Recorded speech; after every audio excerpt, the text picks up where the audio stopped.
की किती प्रकार आहेत मरीन इन्शुरन्सचे. पहिला आहे हल. हल म्हणजे जहाज मालकांसाठी हे उपयोगी येतं, की समजा एखाद्या जहाज पाण्यामध्ये गेलाय आणि त्या जहाजाला काहीतरी डॅमेज झालंय, त्याची पार्ट नष्ट झाले किंवा पुढचा नौका तुटला गेला किंवा जहाजामध्ये पाणी आलं आणि जहाज बुडलं गेलं, तर ह्याचा फायदा जहाज मालकाला होतो आणि त्यांना इन्शुरन्स मिळतो. पुढचा आहे कार्गो. कार्गो हा व्यापारी आयात आणि निर्यात करताना फायदेशीर, की जेव्हा प्रोडक्ट हे आयात किंवा निर्यात करता वेळेस त्यांचं माल हा समुद्रामध्ये वाहून जातो किंवा डॅमेज होतो किंवा खराब किंवा काही त्या मालाला घेऊन जे काही प्रॉब्लेम झाला तर त्या मालाचा इन्शुरन्सचा फायदा हा व्यापारीला होतो.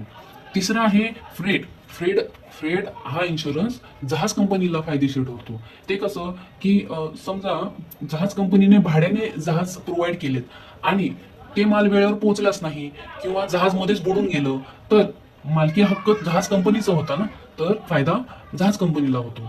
चौथा आहे लायबिलिटी म्हणजेच जबाबदारी. जेव्हा एक जहाज दुसऱ्या जहाजाला टक्कर देतो, तर त्या दुसऱ्या जहाजाला झालेलं डॅमेज किंवा त्यांचं ते इंजिन गळतीने झालेलं समुद्राचं डॅमेज किंवा ते जहाज बुडलं, तर ह्याची लायबिलिटी हे विमा कंपनी घेतं आणि विमा कंपनी थर्ड पार्टीला विमा देतं. तर मरीन इन्शुरन्सचे पॉलिसी आहेत वेळेनुसार. पहिली आहे वॉयेज, हे विशिष्ट प्रवासासाठी आहे आणि दुसरं आहे टाइम.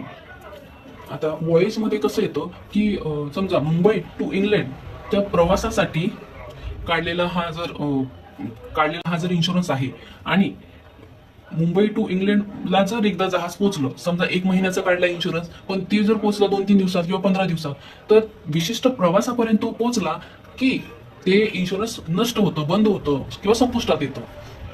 आणि टाइम मध्ये असं आहे की तुम्ही समजा 1 वर्षाचं काढलंय इन्शुरन्स, तर तुम्ही 1 महिन्यात पोहोचले काय, 6 महिन्यात पोहोचले काय, तुमचं 1 वर्ष कंप्लीट होईपर्यंत तो इन्शुरन्स चालू राहील. तर ही पूर्ण माहिती आहे मरीन इन्शुरन्स ऍक्ट 1963. तुम्हाला कशी वाटली मला कमेंट बॉक्समध्ये नक्की कळवा. काही चुकलं असेल तेही मला सांगा. थँक्यू.